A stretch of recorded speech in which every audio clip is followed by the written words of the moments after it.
This is the Joe Mullins Show, celebrating the best place in the world to live, shop, work, and play.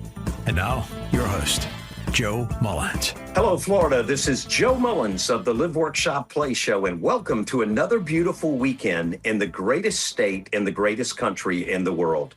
And I am recording live. It's been a few weeks. It's been a while, a few years actually, since we've recorded in one of the greatest counties in the state of Florida, and that's Flagler County. I'm here at my office, and it's just so great to be home. Flagler is such a beautiful, special area. A lot of people choose to live here and move here because of how undeveloped it is. The beaches are really pure. They're beautiful. And then how safe it is to raise a family. It's ideal. It started out as a retirement community. But yeah, actually, if I go back further, it started out as a little typical rural Florida community. It's between St. Augustine and Daytona, and it's a beautiful area. But we are a part of one of the most beautiful areas and districts in the country.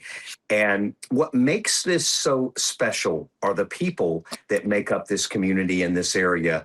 And with me today, I've got a very special guest. I got Jeanne Stratis. Jeanne, welcome to the show today. Thank you so much for having me. It's great to be here. Now, you are running, just so our listeners know, you're running for the Seventh Circuit judge of the Seventh Circuit of Flagler, Volusia, Putnam, and St. Johns County. Yeah. Now, you are a resident in this district.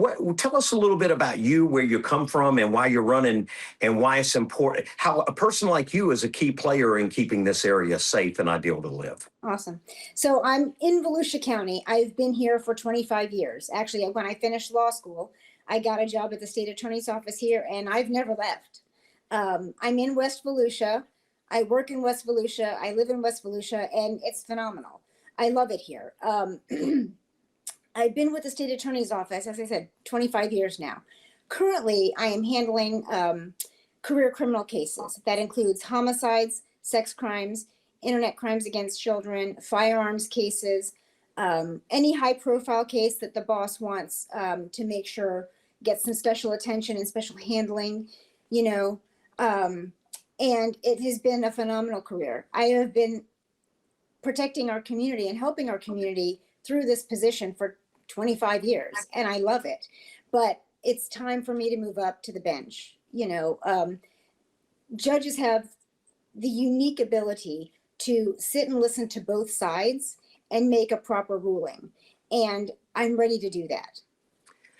Now, Jeanne, I look forward to calling you Judge Stratis. So I'm going to call, if you're okay with it, I'll call you Jeanne today. Yes. In the show, because I want our voters, really, the purpose of this show is to them to see the human side of you, the side that's compassionate, the side that works. And we had Senator Moody on, we've had other people on, Senator Scott, we've had the governor on, the president, some of his cabinet. And it really gives you an opportunity to get out there and say what the media isn't saying or what they're spinning, because they don't like the truth. They like to spin. But the role, when I became a commissioner in Flagler County, a lot of people told me I really took a strong stance on human trafficking. And you mentioned something that we really need to be aware of. A lot of people came to me and said, we don't have that problem in Flagler County. Yeah, I know. I did the same thing. They said, we don't have that problem. We're a safe, little quiet community. I was transitioning in when I beat the two-term incumbent that was in there, who he wasn't focused on anything in the community. He wasn't trying to run the county. He wasn't trying to do anything other than just have a position. And I had come in when the new sheriff came in, and the new sheriff started focusing on different technology and stuff. And he kept warning people, we're sitting vulnerable because we're sitting right outside of Orlando in places where a lot of kids are. And people will kidnap kids, they'll traffic them, they'll come to about this far and they'll stop and they'll get a hotel.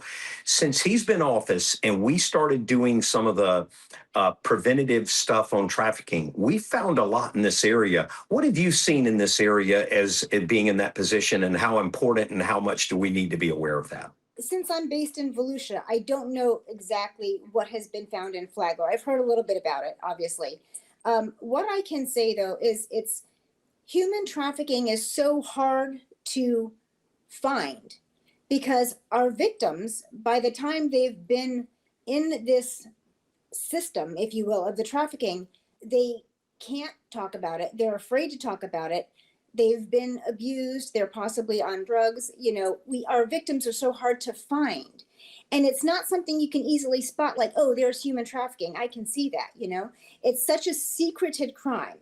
And it's quite advanced. Young kids that maybe come from rough backgrounds, young kids, sometimes they run away. Sometimes, they're told, oh, I can get you all these things. We can get you nice clothes. We can get you a new phone. And that's how they get tied into this. And because they're young, they don't know any better. It's heartbreaking to see our victims get so involved in this accidentally on their part. And then to see them get out, it's just so tough because it is so hard to find and to spot human trafficking because of the secreted nature of it. It's interesting you say that, because what we found out in our area, some of the areas that are quieter, where you least would expect it, is where they are, because they feel like less people will be on the lookout for them. They can blend in a little better. So some of these hotels that we have running up I-95 become very big targets for it. They go in, they bring the person in and leave them there for a few days until they know it's safe and until people stop looking for them to that degree. And that's what the sheriff had come on and said. The sheriff brought up a very, very good thing as well, and something else we've seen on the state level. We've got to make sure that we got prosecutors. So we've seen some problems and challenges in Orlando, and we've got to make sure that we have judges that are very firm on this, that aren't sitting going, well, we need to rehabilitate them. It's a disease. We need to have sympathy. What is your take on that extreme view, and sitting there saying that somebody that just kidnapped a kid, that maybe even gone as far as sexually abused a kid, that we need to be lenient on something like that? What is your take from being, and I'm not asking you as a judge, I'm asking you from being in a prosecutor's stance? So, I have not heard a judge say that someone involved in human trafficking needs to be lenient. I'm glad. There is a time and a place and a circumstance for rehabilitation. Substance abuse, that's a prime area for rehabilitation. Sex crimes and crimes against children, I haven't really heard as much of that. So if that's going on elsewhere, I truly don't honestly know what to say about that. And I think a lot of it would be areas like out west, liberal states, liberal things like that, because Florida's known to be more conservative. But what I'm kind of leaning into is what the governor had a problem in Orlando with when the state prosecutor was removed from office. Ashley Moody, at that time, Attorney General Moody removed her from office. And a lot of people brought up the attention to that, yeah, you can't be lenient. I guess she had worked with the judge on letting not a human trafficker, but a person who murdered someone, and then they went out and murdered another one. What is your take on that being in the prosecuting side? Is that an area that we should have concern with in these positions, or is it an area that is just kind of a one-time thing that we see in some towns? Again, I wasn't involved in that, and this is really the first time hearing of that.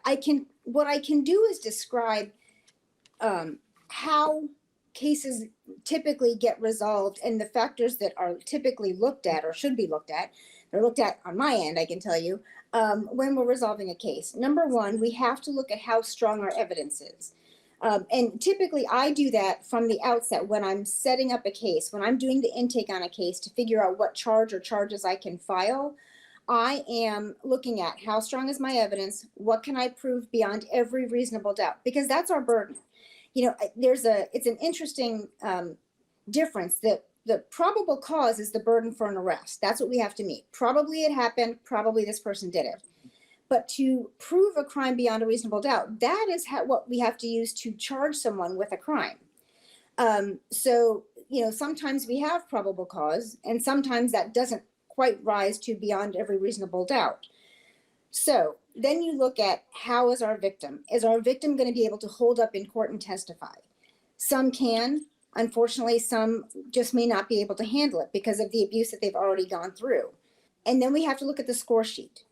I don't know if you've had any exposure to score sheets. Most people don't, which is good. That means they haven't been in the system. A score sheet is what the legislature has come up with a long time ago, and it's a point system for every crime under the Florida statutes. And it assigns a point value to each of them. It talks about, or it assigns a point value to any victim injury points, sex contact, sex penetration, death points if there's a death involved. And it also assigns point values to prior record. And you do all these, adding, subtracting, multiplying, and dividing, and you come up with something called the guideline score sheet. And that's typically where the legislature, after all this math, says it should land, okay? But there are so many factors to take into consideration as to whether or not that's the best result. Sometimes maybe there is reason to give a little less. Sometimes maybe there's reason to ask for a little more. And under the statute, 921 is the statute that governs our sentencing. It talks about the primary purpose of sentencing in a felony case is punishment. Rehabilitation is a secondary goal. Now the sex crimes, those are ranked much higher, of course, because of the nature of the charges. Human trafficking actually, I believe, has a mandatory life sentence too. The last time I did one, it was probably two years ago that I had one, and it's mandatory life. So, that's something to take into consideration, that the legislature has taken a position that this is how bad that is. So there are so many things, like I said, to take into consideration when you're looking at how a case resolves. Sometimes there is a negotiated resolution because of the best interests of the victim. Sometimes you have to look at, we have a problem with our evidence, maybe something that arose later on that we didn't know about. So sometimes both sides might need to give, and sometimes we just can't. We go to trial and we see what happens. And then sometimes a defendant might choose to plead open to the court and say, Judge, I'm not going to fight the charges, but I'm going to throw myself on your mercy. And that might be where the argument or the rehabilitation request by the defense comes in, and how the court might try to do that. Because as I said, under 921, there are several statutory mitigators. One of them is that the defendant has an issue, a mental health issue, or a medical issue that's unrelated to substance abuse, excuse me, and they're amenable to treatment. I have seen that used before. It's up to the court to decide if the defendant has met their burden to prove that that's accurate, to give them that benefit. And maybe that's how, the rehabilitation on this stuff comes about. Again, I haven't seen quite that. Right, So, right. I do want to say that our area, our circuit has been very strong. It's been very good. We haven't had the issues, and that's because of prosecutors like you. It's because of the judges that we have. We've been very fortunate that we have strong judicial system, and the sheriffs. The sheriffs have been, probably a little more than I'm used to seeing, being from Georgia, where they're media driven and they put stuff out on social media. Certainly Sheriff Chitwood and Sheriff Staley are a little different, but they like the idea of sending a strong message to people. Yeah. Don't come to our community if you're going to try to hurt someone or hurt our residents. Mm-hmm. And it's probably a little different than most of us are used to seeing. And I think that's one of the reasons, because of prosecutors like you, because of people with the experience that live here, that go, we don't want to worry about our kids going to school. We don't want to worry about our families, that we have such a strong reputation and a strong presence. So, and some of these other states and cities are, it's some of this open use of drugs that we see out west. I fear stuff like that occurring or moving to our state, but knowing that we've got strong leadership is what has kept us ultimately from it. Now, Jeanne, let me ask you this. What things does Circuit 7, is your position that you're running for, what do they handle in our community? Well, felony criminal cases, clearly, because that's what I'm doing now, all the fun stuff. Civil matters, family law matters, probate, guardianship, juvenile delinquency, dependency, and all that kind of the family and probate and guardianship, all that kind of falls under the umbrella of civil. So we have civil that does, monetary stuff, civil suits, and then family, which is part of civil, and probate, which is part of civil. And the catch-all, everything but criminal. When you say family law, I certainly have been through it. And the first judge that I had, I feel for you guys having to address and deal with that issue, because number one, you're dealing with very emotional people. Yes. You're talking about their families and their kids. You're dealing with irrational people. And I'm speaking for myself. I was very irrational. I was fighting for quantity of time and not quality of time. And I had a judge, a person similar to you, a female judge that was very strong and she came up through the prosecution, and she kept trying to tell me, hey, you're better getting along. When I hear my kids, it shows me you're not working together. It's y'all's kids. And there were little things like that. How do you feel, little things like that? And then she talked about the substance abuse. I'm 15 years in recovery. I celebrate 15 years on August 16th. Went into treatment, and my beautiful little daughter that I was fighting for, because I was fighting for equal time. I wanted equal time. I wanted total time, actually. I went back later to the judge because of her working with me and being more of a in hands, trying to talk to me and communicate. And she said she got that from her experience like you had. I went back to her years later, and I thanked her for not giving me custody. I thanked her for helping me get the help I got. I thanked her for helping me focus on me. Now, when I became commissioner, I started talking to judges about the drug court and said, really, all judges should go to Al-Anon or some kind of drug meet, because in their mind, some judges think, oh, we're going to put them in jail, we're going to prosecute them, we're going to separate them from the kids. And they don't realize when they're doing those kind of drugs and those kind of things, they don't care. Yeah. They are so jaded in their mind. How is your experience with that area? Because I hear a lot of stuff in Flagler about people complaining about the judicial system and the kids. And I just sit back and I hear them saying the same things I said 20 years ago. I hear them saying the things about, well, the judge wasn't fair. The judge didn't do this. And I said, have you thought about your presentation and what you're doing and what you're saying? My kids, and I always hear them. And it's funny because now that you guys have told me that, I hear it clear out and I try not to say it. But I've got two wonderful mothers. I work well with them. I take very good care of them. We don't argue. We don't fight. We're there for the kids. We don't even go by a visitation schedule that judge has done.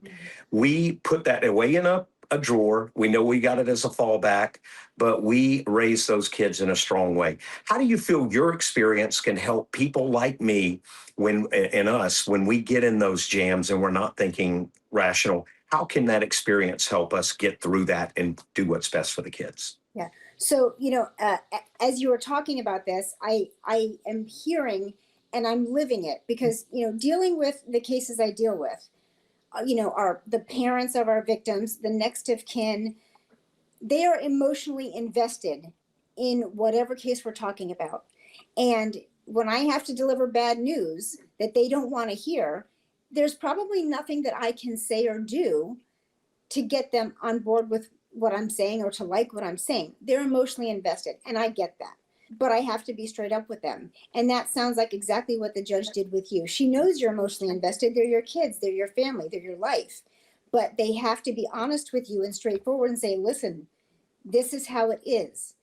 And I think it is very hard for folks who are dealing with a substance abuse issue, or what I see a lot of is mental health issues, or the combination of the two, where someone just is not in a position to help themselves and really understand until they take some time to cool off, get cleaned up, and think more rationally. So it is something I'm very used to dealing with, as a prosecutor. I think being a prosecutor kind of gives us a unique ability to be in that position, to learn how to talk to folks and how to get them through stuff. And sometimes you just have to say, I'm sorry to say this, but you are having a struggle that is preventing you from really seeing what's going on here, and I need you to get it together. And it sounds like that's what the judge kind of did with you. And it's great. 15 years is a milestone. A good friend of mine in Rotary is just celebrated 15, actually, it may have been 16 years. So proud to see that. It's great. We don't always get so blessed to see folks who can help themselves. And, along the campaign trail, there have been a couple of individuals that have come up to me and said exactly what you said. The judge is so unfair. The judge did this. The judge did that. And as I'm talking to them, I'm sensing that they're not grasping their involvement and their presentation, just as you said. So you do have to sometimes take a little extra time and you have to be more clear. Maybe you are being the problem, sir or ma'am. This is the problem. Get it together. Well, and I compare it to the parent, because you guys, I've seen judges do this, because when I started early off and meeting and talking to judges, I've seen them go, because I said so. This is the rule because I'm the judge and I'm put here and I have the power to do that.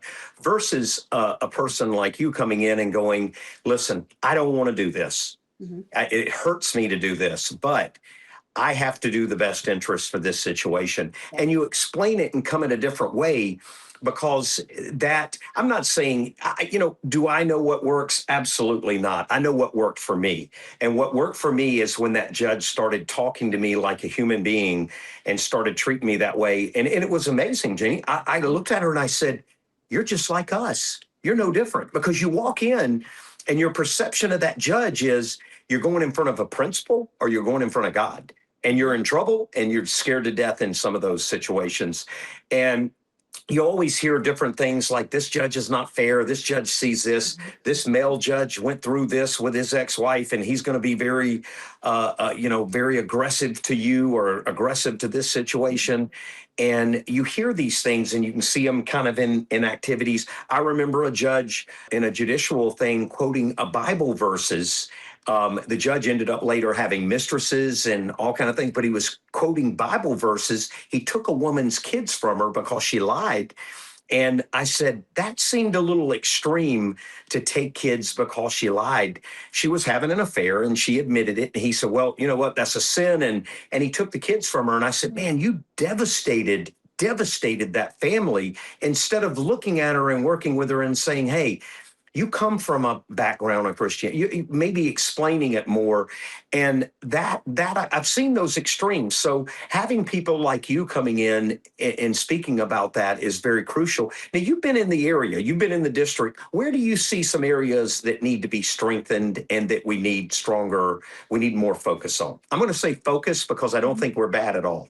Yeah, no, so what you're describing is, the main thing with a judge is follow the law as it is written.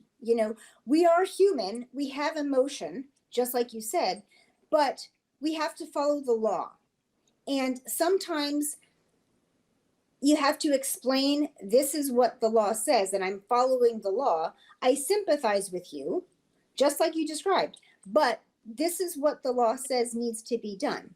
And I don't know that folks that aren't in the law don't know as much about it. And they shouldn't. They're not involved in it. Like, I don't know about medical stuff. I'm not in the medical field. So I may have an opinion, but I genuinely don't know because it's not my area of expertise. And folks that don't know the law and don't understand things sometimes have a struggle with understanding that we're not trying to do anything personally to you, the individual. We are simply following the law, and I can feel bad for someone all day long, but the law says what it says. And explaining that, especially along the campaign trail, as I'm talking to folks and answering questions that I can answer and talking to them about how the judicial race works. And a lot of people ask me about criminal law and how it works. When I explain it to them, they're like, oh, okay, I get it.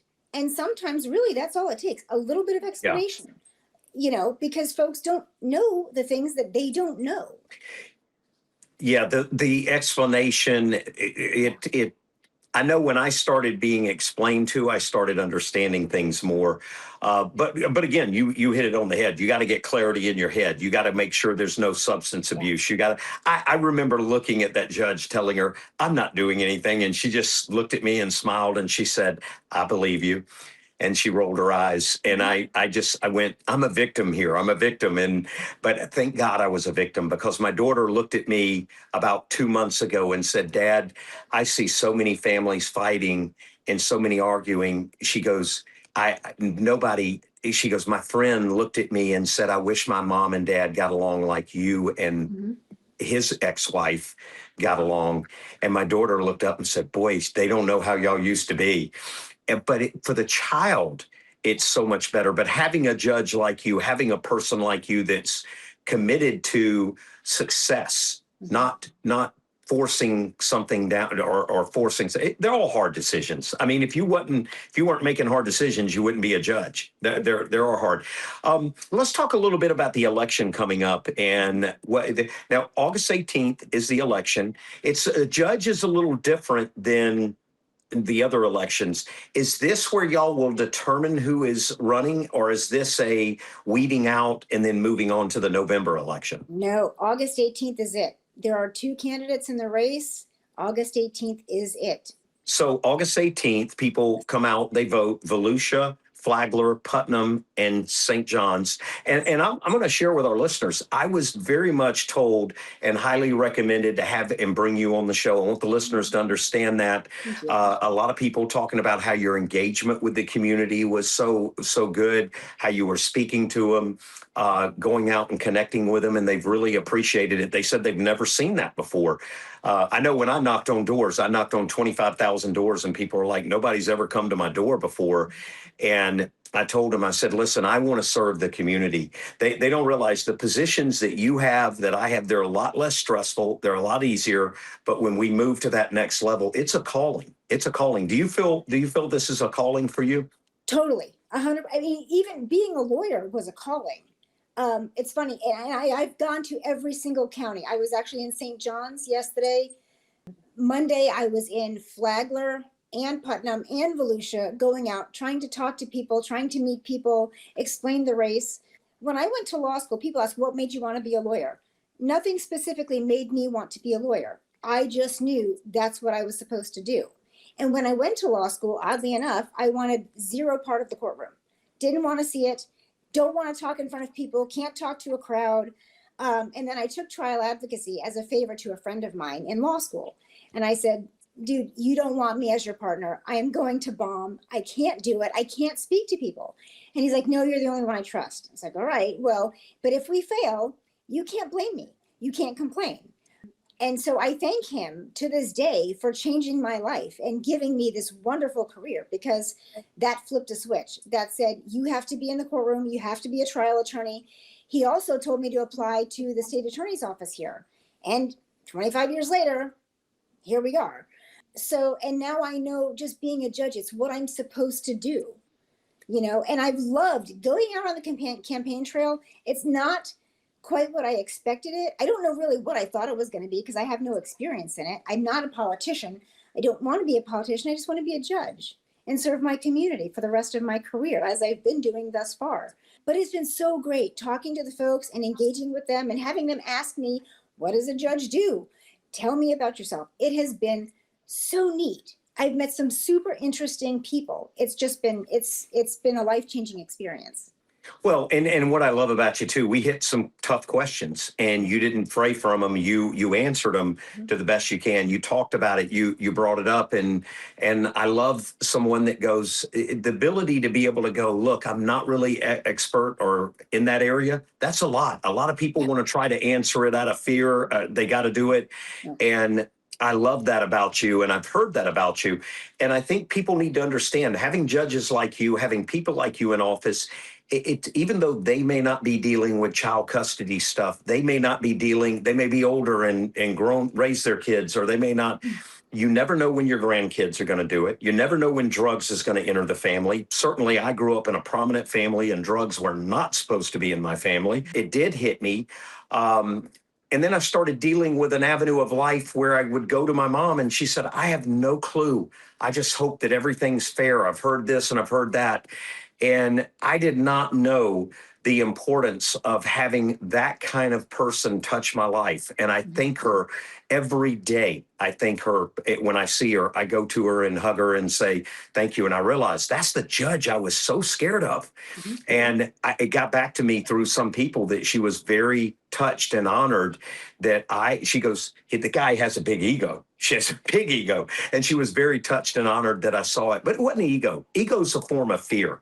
When you fear something and you go through stuff like that. Now, how can people get in touch with you, or how can they reach out and support your election and your campaign?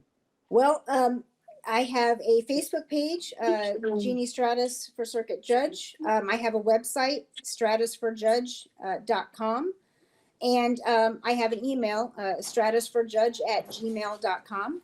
I'm happy to answer whatever questions I can. You know, obviously, with the judicial race, we're somewhat limited, actually very limited in what we can talk about because we are nonpartisan, we are neutral, so we can't talk about most of the things that other politicians and other, candidates can talk about in their races. But I can explain how the judicial race works, why it's important to have a strong judge on the bench, because like you said, unfortunately, you never know when you or a loved one might find themselves in a court battle for one reason or another. But also, the community is affected by crime, right? Right. So even if you're not directly affected, if someone is not convicted because a judge made a bad ruling in a trial, then that person's back out on the streets. That's a problem, right? And I don't know that folks think about that because they don't have reason to. If I wasn't in this field, I might not know to think about it that way. So I was speaking, as I said, I was up in St. John's yesterday, and I was talking to a group of folks who were kind enough. They had already voted, and they were pleased to meet me because they had voted for me, and they're like, now here's the actual candidate out here at the polls, talking to people and answering questions, and they were so appreciative of that. And I told them, listen, I'm happy that you want to talk to me because most people, the judicial races, typically folks don't do research, folks don't think it'll affect them. And I don't think they understand how much it does. Just like you said, it may not affect you right now, but it could in the future. So, and I'm not sure that everyone understands that. Hopefully now they are. Well, I think getting out and working and doing that really resonates to the voters and the residents of the Seventh Circuit. One thing one of the judges up in Georgia did that I came from started a recovery podcast where he's on air, he's on the radio speaking regularly. I would love nothing more than maybe every other month or something having you come on and talk about the judicial system, talk about the advances, talk about the challenges. I'd love to hear when you get in there running ground, from ground zero, what was different than you expected. So being able to communicate to the public, and that's why we love this show. And the show has done so well with over 3 million listeners because throughout the whole state of Florida, from Sarasota to Tampa to Orlando to Jacksonville, Daytona, Flagler, where we air, so many people talk about, we try to do live, work, shop, and play. And really everything centered around all 4 of those items centers around the safety of a community, the quality of the people that live there, the strong judicial system. Public safety is always going to be number one. And it starts, like you said, with the judges. Jeanne, I know you got a busy election coming up and we wish you the best. And I'm looking forward. I'm hearing very positive things. Now, never want to, you always say run like you're 20 points behind. But and you are doing that. You're reminding me of what I did that year. And everybody told me you can stop now. And I told them, I don't think I can. You get into it, but you love the people. And I can tell you love going out, talking and communicating with the people. And that means a lot. I want to thank you for coming on. And I want to remind our listeners, this election is Tuesday. You've got to get out and vote. You've got to get out there. Your voice is heard. We need strong leaders like Jeanne Stratis in office, leading our judicial system and protecting our community is very crucial and very important. Jeanne, thank you for joining us today. Thank you so much for having me. And remember, listeners, to live, work, shop, play in the greatest place in the world, we need strong leaders like this. Get out and vote. Let's do it. Listen to us anytime on our YouTube page, The Joe Mullins Show, our Instagram, The Joe Mullins Show, or tune in every weekend on Salem Media and WNZF in Flagler to listen to one of our latest shows. Thank you and have a great weekend. You've been listening to The Joe Mullins Show. Find out more and engage with Joe by visiting the website, themullinscompanies.com.